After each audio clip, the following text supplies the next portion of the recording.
Salut à tous, aujourd'hui on va travailler sur cette petite peinture et on va bosser aujourd'hui avec beaucoup de glacis. Donc on a déjà fait une séance sur cette peinture que vous avez déjà vue il y a à peu près une semaine et aujourd'hui en 4 séances et beaucoup de couches de transparence, on va la transformer du résultat ancien à celui-ci. Donc là, contrairement à ce qu'on pourrait penser, il n'y a presque pas d'opacité, c'est quasiment que des couches de transparence appliquées les unes sur les autres. Donc la technique des glacis, c'est une technique qui est parfois un peu mystérieuse et je vais tout expliquer, mon procédé, comment je m'en sers, etc. Tu vas voir, c'est une méthode extrêmement efficace, extrêmement pratique et moi personnellement, c'est vraiment un des outils qui est au cœur de mon approche de la peinture à l'huile. Bon, on va pas en parler 10 000 ans, on va commencer. Abonne-toi à la chaîne si c'est pas fait, je sais qu'il y a 50% des gens qui regardent mes vidéos qui sont pas abonnés. Donc abonnez-vous les gars, vous ça vous coûte rien et puis moi ça me soutient et puis ça me motive à faire de plus en plus de trucs.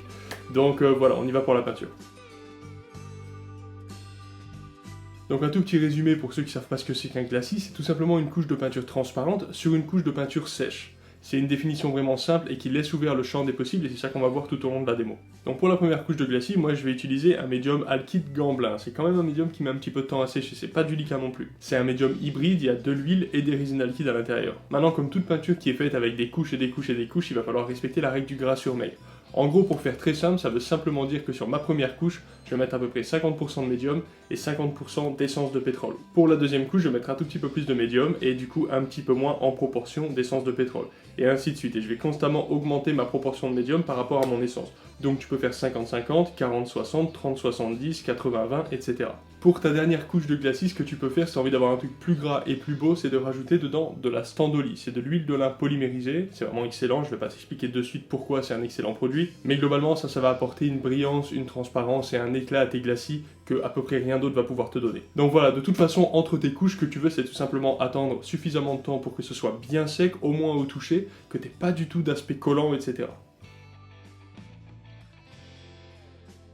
Alors les amis, un truc qui est ultra important à comprendre dans un premier temps, c'est qu'un glacis, ça s'effectue sur une couche de peinture qui est sèche. Ça veut dire qu'il faut attendre suffisamment de temps, et selon le médium que tu as, ça peut prendre de plusieurs jours à plusieurs semaines éventuellement.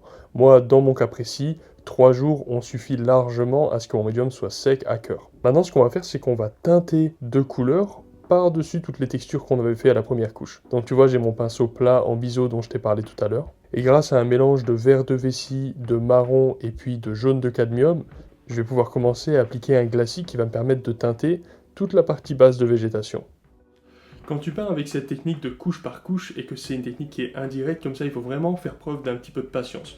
Comme tu vois par exemple sur cette peinture qu'il y a derrière moi, tu vois que j'ai peint un château avec pas mal de détails, et ensuite tous ces effets d'atmosphérisation qu'il y a autour, et puis toutes ces petites variations subtiles que tu peux voir ici et là, tout ça c'est des choses que j'ai souvent fait avec des glacis. N'hésite pas à appliquer un glacis qui est vraiment avec peu de pigments, tu vas voir c'est très efficace, c'est très puissant.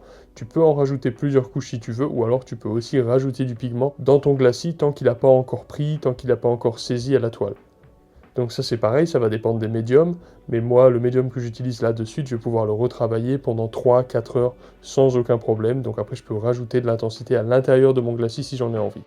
Mini parenthèse sur la façon de mélanger le médium à glacis à ta peinture.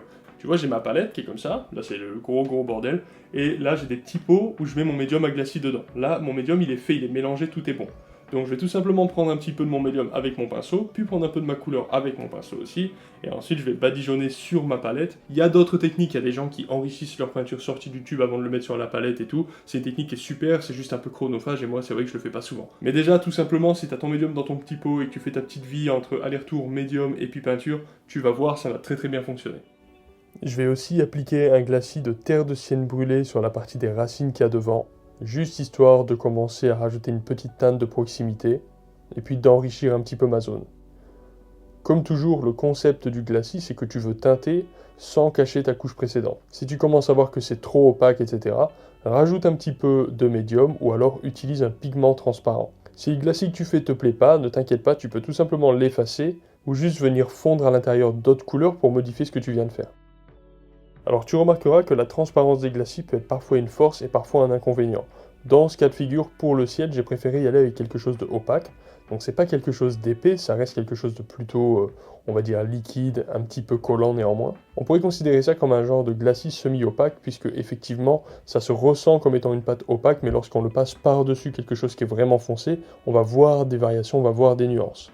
Tu peux aussi t'amuser à venir étaler ce que tu as fait avec un chiffon, si tu as envie de rajouter simplement plus d'atmosphère. Et tu vois, quand je repasse sur l'arbre comme ça avec cette pâte, en fait, ça recouvre pas l'arbre, même si c'est relativement opaque comparativement au glacis d'ambiance que j'ai passé sur le bas jusqu'à présent. C'est pas grave si ça repasse par-dessus des zones du premier plan, et c'est justement une des raisons pour lesquelles tu veux commencer par le fond. C'est parce que comme ça, après, lorsque tu vas revenir petit à petit, tu vas pouvoir repeindre par-dessus ce que tu as caché. On va rajouter un petit peu sur la distance un glacis blanc-marron avec probablement un petit peu de terre naturelle dedans également. Donc tu vois, quand tu fais quelque chose comme ça de trop violent, clairement, eh bien il suffit de venir l'étaler en quantité industrielle pour simplement qu'il y ait à la fin plus qu'une tache, plus qu'en fait une petite teinte qui soit vraiment légère si tu en as vraiment envie. Tu peux aussi venir l'effacer avec un chiffon, il n'y a aucun problème avec ça. Mis à part le fait qu'un glacis se doit d'être transparent pour laisser passer ce qu'il y a dans le fond, tu as vraiment une grande fourchette de liberté, que ce soit dans la teinte, dans la texture et dans les degrés d'opacité également. Tu n'es pas obligé de faire un truc qui soit ultra transparent non plus. Donc ça, après, ce sera à chaque moment qu'il va falloir que tu trouves les bonnes recettes, les bons mélanges qui correspondent à ton besoin à l'instant T en fait. Maintenant, pour placer toutes les questions des petits points blancs que je suis en train de faire sur le fond, là, des genres de nuages de distance, là pour le coup, il ne s'agit pas de glacis, il s'agit d'un mélange de blanc mélangé avec du marron, du rouge oxyde, du jaune oxyde, et il s'agit d'une peinture opaque, mais que je vais fondre à l'intérieur de mon glacis déjà existant. Donc le glacis, en plus de te donner l'avantage de pouvoir teinter quelque chose, de pouvoir corriger, de rajouter de l'atmosphère, etc., va aussi te donner une base agréable pour pouvoir peindre avec une peinture opaque par-dessus. Ce qui va te donner l'impression de travailler dans le frais à nouveau. Après, tu vois, là, j'y vais un petit peu à l'œil, hein, j'ai mon petit pinceau avec du blanc, et puis je commence à faire des formes un petit peu, puis évidemment, ça va avec la créativité, avec le mood artistique du moment, etc. Donc tout n'est pas forcément calculé, je m'amuse aussi, et j'essaye petit à petit de rendre un petit peu plus de rendu dans mes nuages de fond, pour qu'on ait quelque chose de plus en plus défini. De la même façon, je vais commencer à ajouter un petit peu de blanc dans mon arbre, pour créer des trous à l'intérieur de mon arbre qui laissent passer le ciel, et ça va donner de la légèreté à l'arbre. Donc tu vois, au fur et à mesure que je rajoute du blanc, qui lui est opaque, finalement, lorsque tu imagines cette couche de glacis là que je suis en train de faire, cette couche de peinture, eh tu te rends bien compte qu'elle n'est pas transparente de partout. Donc tu peux tout à fait t'amuser au cours d'une même séance à commencer transparent et à finir opaque, que ce soit sur l'ensemble de ta peinture ou pas. Ça, c'est pas du tout un problème. Une fois que tu es à peu près satisfait avec la partie du fond et que tu penses que tu as fait quelque chose qui était du moins pour le moment ce que tu pouvais faire de mieux, eh bien c'est cool, tu passes juste à un autre endroit. Moi j'aime beaucoup jongler un petit peu d'une zone à l'autre de ma peinture, puisque c'est vrai que finir une zone puis une autre, c'est une approche pourquoi pas, mais dans la mesure où là c'est une peinture complètement d'imagination, j'ai envie que mon rendu en fait ressorte un peu de façon homogène, un peu de la même façon que j'explique lorsqu'on fait des cours de dessin sur le rendu. Donc là, c'est un petit peu la même approche, tu vois, avec un glacis de vert, donc il va y avoir du vert de vessie, du marron, du bleu. Ça va être un glacis qui va être relativement opaque, et je vais juste rapprocher l'arbre qui est devant, en lui donnant plus de puissance, plus d'opacité, et en augmentant la valeur. Donc lorsque tu fais un glacis, lorsque tu peins, peu importe, tu vas toujours te demander, est-ce que tu veux que les modifications que tu apportes éclaircissent ou foncent la zone que tu vas modifier? Tu peux aussi décider que c'est exactement la même valeur, ça c'est pas du tout un problème. Cela dit, il faut le savoir et il faut le maîtriser. Une fois que tu auras décidé de la valeur, est-ce que c'est plus foncé, plus clair, etc., tu vas pouvoir te demander est-ce que tu veux que ce soit chaud, froid, comparativement à ce qui entoure le sujet, et puis évidemment, est-ce que tu veux que ce soit plus rouge, plus jaune et tout, et là on rentre plus dans l'interprétation, dans le détail et tout. Donc tu vois, petit à petit, au fur et à mesure que je colore mon arbre, je vais lui apporter une base verdâtre, et puis vers le haut, on va commencer à apporter des couleurs plus chaudes, plus vers le rouge oxyde, le jaune, le terre naturel. Bon voilà, déjà, rien qu'à ce stade maintenant, la peinture, elle a commencé à prendre un peu plus de lumière, et aussi elle a commencé à prendre un peu en opacité, en aplomb. Tu sens que l'arbre de droite, il est beaucoup plus présent, beaucoup plus implanté, beaucoup plus incarné que celui qui est à gauche. C'est normal, celui qui est à gauche, on l'a pas encore retravaillé, et justement, c'est ça qu'on va faire maintenant. Donc de la même façon que tout à l'heure, je vais faire en sorte de décider ce que je veux que ce soit plus foncé, plus clair, ou de la même valeur. Et là, en l'occurrence, bien sûr, je veux que ce soit plus foncé pour que ça se rapproche encore plus. Et avec un mélange toujours transparent, mais néanmoins assez foncé, relativement opaque, je vais pouvoir venir tapoter et petit à petit augmenter, contraster mes zones où il y avait mes feuilles auparavant. Donc tu vois, un petit peu à l'œil, un petit peu au feeling, je tapote. J'essaie de faire en sorte d'avoir des masses de feuilles qui soient assez cohérentes, qui ressemblent à un arbre. Ça veut dire que je fais en sorte de ne pas tout recouvrir à 100%, je veux bien faire en sorte de laisser des espaces de ciel qui dépassent. Comme dans l'arbre précédent, je vais aussi faire des variations de couleurs, donc on va avoir plus des zones orangées, plus des jaunes verdâtres et tout. Après, ça reste des couleurs extrêmement désaturées, ça veut dire assez proche du noir et blanc. Fais bien attention aux couleurs très vives, surtout lorsque tu fais des glacis, puisque les glacis, même avec tes couleurs ternes, ont tendance à devenir vraiment flash. Donc si tu commences à t'énerver en plus avec des rouges cadmium, des jaunes cadmium et tout, ta peinture, ça va être un feu d'artifice et c'est pas forcément ce qu'il y a de plus beau. Maintenant que je me suis attaqué aux masses plus ou moins grandes de ma peinture, je vais pouvoir commencer à venir avec un peu plus de détails et avec un petit pinceau doux pour les détails, je vais justement venir travailler les branchages. Et comme tu peux voir, d'une branche à l'autre, je fais en sorte que les valeurs soient pas les mêmes. Donc il y a des branches très foncées et des branches plus claires, et c'est ça aussi qui va donner l'indication de leur positionnement dans l'espace. Les branches plus foncées apparaissant comme étant les branches qui sont plus proches de nous. Toujours dans cette même séance de peinture et pour rajouter une impression de variété, je vais utiliser un pinceau éventail et petit à petit venir tapoter, venir créer de la texture avec une version un petit peu plus claire de mon mélange avec du jaune, du blanc, du marron. Et tu vois, je veux simplement venir créer des petites variations. Je ne suis pas dans le calcul de ce que je suis en train de faire véritablement, dans le sens où je dessine pas littéralement toutes ces petites feuilles et tout, mais en faisant ces petites tâches, ça va suffire à donner une impression de diversité qui va donner l'impression que j'ai peint plein de trucs alors que c'est pas tellement le cas. Je vais aussi rajouter avec mon petit pinceau à détail des plantes de premier plan qui feraient plus penser à des plantes avec des grosses feuilles plutôt qu'à des tiges un petit peu comme du blé ou des hautes herbes. Et justement, j'aime bien cette idée de variété, donc je vais essayer de varier un peu les plaisirs dans les espèces de plantes qu'on va pouvoir trouver dans cet endroit. Alors j'ai de nouveau attendu 3 jours que ça sèche bien, et puis maintenant on va commencer la séance de nouveau avec un petit glacis d'atmosphère. Pas trop puissant, mais juste assez pour atténuer peut-être un peu le bleu et donner l'impression qu'on a éventuellement une atmosphère qui vient de la droite. Donc tu vois, c'est un genre de marron avec un petit peu de blanc dedans. Ça va permettre de désaturer, de casser un peu le bleu et de réchauffer et de créer une dualité au niveau de l'atmosphère, de l'ambiance entre le ciel de gauche et le ciel de droite. Et tu vois, c'était assez intense, mais je vais l'étaler suffisamment pour pas que ce soit trop puissant justement. Avec mon chiffon, je peux même en enlever à certains endroits. Fais attention lorsque tu frottes avec ton chiffon, tu peux éventuellement décaper la couche du dessous. Donc dans cette même lancée, je vais appliquer un glacis au fond, là sur les arbres qui sont derrière. Et c'est pareil, ça va être un glacis plutôt gris, qui n'est pas vraiment gris en fait, qui est plutôt marron clair, mais qui apparaît comme étant gris, et même éventuellement gris-bleu en comparaison des couleurs qu'il y a autour. Mais c'est parce que je l'applique sur des arbres qui sont en fait jaune-vert très saturés, entre guillemets, que ça paraît comme ça terne, parce qu'en fait la couleur que je suis en train d'appliquer, elle est relativement chaude même. Mais le fait d'avoir mis du blanc dans mon mélange, c'est ça qui va faire reculer considérablement cette zone-là. Le blanc, il a le talent incroyable, bien sûr, d'éclaircir, et puis de briser l'intensité des couleurs, en fait. Donc on pourrait penser que pour faire une peinture extrêmement brillante, extrêmement lumineuse, il faut mettre beaucoup de blanc, et en fait, c'est pas toujours vrai, loin de là. Alors j'ai aussi rajouté un petit glacis sur les arbres de fond, mais complètement sans intérêt, donc je ne vais pas en parler. Et maintenant, je vais venir travailler avec un... C'est plus vraiment un glacis, là, à ce niveau-là, c'est plutôt une pâte, on va dire, relativement transparente, mais qui a quand même vraiment une opacité. Et je vais venir rajouter un bleu à base de bleu de cobalt, donc ça va être un bleu qui va être très naturel, très léger, légèrement turquoise, avec surtout pas mal de blanc dedans, pour venir retravailler un peu la zone du ciel de ma ligne d'horizon. Le but, c'est d'éviter d'avoir une peinture qui ait une atmosphère trop dark. C'est vrai que moi, j'ai très facilement tendance à tomber dans des peintures un peu trop sombres, et là, justement, j'avais envie de faire quelque chose où il fait beau, où c'est pas menaçant, où c'est pas la catastrophe et tout. Quand tu vas peindre ton ciel, rappelle-toi toujours que le ciel n'est pas d'un bleu uniforme. Si tu ouvres ta fenêtre ou que tu vas tout simplement te balader dehors, tu remarqueras que le dôme du ciel, le sommet du ciel, est d'un genre de bleu outre-mer qui est quand même assez foncé, assez vif, et qu'au fur et à mesure qu'on se rapproche de la ligne d'horizon, on va tomber sur un bleu ciel beaucoup plus turquoise, beaucoup plus pastel.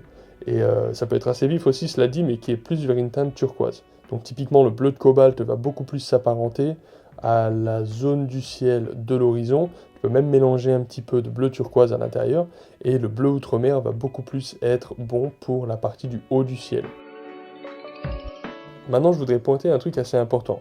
Je sais que vous aimeriez, pour certains d'entre vous, voir la palette de couleurs. Et je suis assez d'accord, c'est sympa d'avoir des vidéos où on voit la palette, mais je vais vous expliquer maintenant pourquoi on s'en fout un peu dans le fond. Le truc, si tu veux, c'est que là, le vert que je suis en train d'appliquer pour foncer mon fond n'a de valeur que sur ma peinture elle-même. Ça veut dire que ce vert exactement, même si toi tu pouvais le refaire sur ta palette parce que je te donnerais la composition exacte de ce vert, en fait ça n'aurait aucune valeur puisque une valeur n'existe pas sans son contexte d'une certaine manière.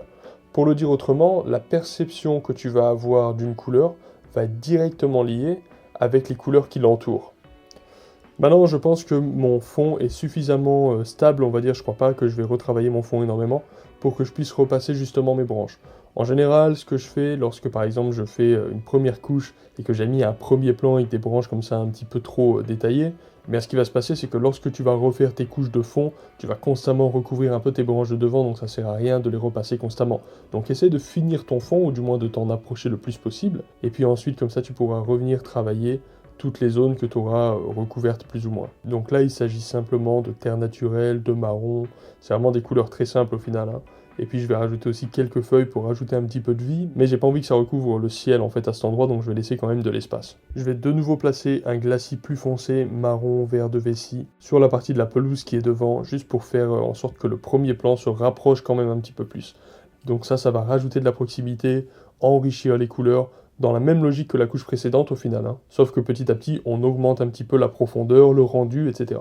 Pour rajouter de la proximité avec la partie gauche basse, je vais pareil rajouter un glacis de rouge. Tu vas voir, hein, les glacis de rouge, c'est des glacis qui sont très efficaces pour rajouter de la proximité avec quelque chose. Donc quand je dis rouge, il ne s'agit pas d'un rouge pétard, mon ami. Il s'agit d'un rouge oxyde, il s'agit d'un terre de sienne brûlée. Si t'en as pas, tu peux aussi prendre du rouge et le mélanger avec du marron, mais il s'agit de quelque chose de plutôt très désaturé, plutôt terreux, qui va avoir une couleur profonde et pas trop vive.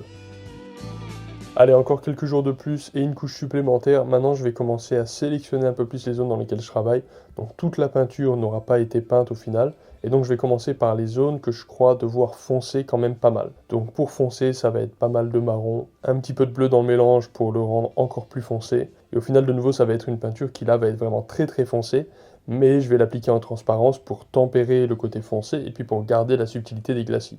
Quand tu as commencé à construire toute ta peinture en glacis, c'est pas toujours très joli de rajouter de la pâte opaque par-dessus, il y a un côté vraiment brut en fait. Donc je préfère utiliser des couleurs vraiment très foncées, et en manipulant leur concentration dans le médium ainsi que la façon dont je vais les étaler sur la toile, je vais pouvoir avoir des dégradés super subtils avec une seule couleur au final. Donc tu vois là je choisis beaucoup plus mes zones, et tu vois qu'à chaque fois que je passe un petit peu de ce foncé là, ça rajoute quand même beaucoup de tonalité et puis d'informations. Donc finalement là tu vois c'est un peu comme si tu étais à la fin de ton dessin, avec ton crayon 8B, et puis que tu repérais toutes les zones qui devaient être les plus foncées de ton dessin. Donc pareil, faut pas y aller trop vite, hein, surtout pas, c'est un moment assez fatidique. Tu vas prendre le temps de décider à quel endroit tu as envie d'avoir ta couleur la plus foncée, et comme tu peux voir, on voit toujours les détails que j'avais mis en fond qui ressortent. C'est ça la grande magie des glacis, si tu veux, c'est que tu peux avoir une modification de grande taille, de très grande taille même en un clin d'œil, sans enlever ce que tu as fait avant. Donc ça, c'est quand même assez magique. Bon, alors maintenant, on va commencer à pouvoir ajouter un peu plus de détails, et pour le coup, avec un pinceau fin à poil long, ça va permettre de faire des traits, ça s'appelle un traînard. Je vais pouvoir venir et travailler plein d'effets de petites feuilles. Je vais pouvoir commencer à venir mettre des feuilles, des fleurs, des plantes en tout genre. Et là, c'est vraiment la partie du détail. Comme tu peux voir, je vais aussi hiérarchiser mes zones de détail. Ça veut dire que je vais les concentrer dans certaines zones. Il va y avoir d'autres zones, comme par exemple en bas à droite, où il va y en avoir très peu. C'est pas du tout là que j'ai envie que ton regard se pose. Donc je vais simplement pas mettre de détails, un petit peu comme un flou artistique en quelque sorte. De la même façon, toutes les plantes qui sont à distance pour augmenter l'effet de perspective atmosphérique, je ne vais pas rajouter trop de détails, et je vais concentrer en fait la plus grande variété de détails simplement sur le premier plan pour augmenter cet aspect de proximité. Donc ça c'est vraiment une partie assez sympa de la peinture où tu te retrouves le nez collé à ta toile, tu as un pinceau petit, tu fais attention, etc. Cependant, fais attention de ne pas tomber dans le piège de surdétailler ta peinture, c'est vraiment souvent une erreur que moi aussi j'ai fait pendant des années et que je fais encore de temps en temps. Donne suffisamment d'informations aux endroits désirés, sans te retrouver un peu esclave du besoin de rajouter des pixels partout en quelque sorte.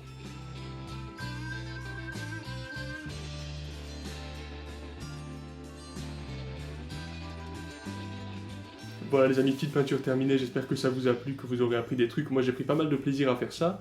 Et puis en attendant la prochaine vidéo, travaillez bien, peignez beaucoup, dessinez tout le temps, surtout n'hésitez pas. Et c'est ça vraiment qui va débloquer des capacités, c'est les heures de pratique et tout. Donc voilà, à la prochaine, salut.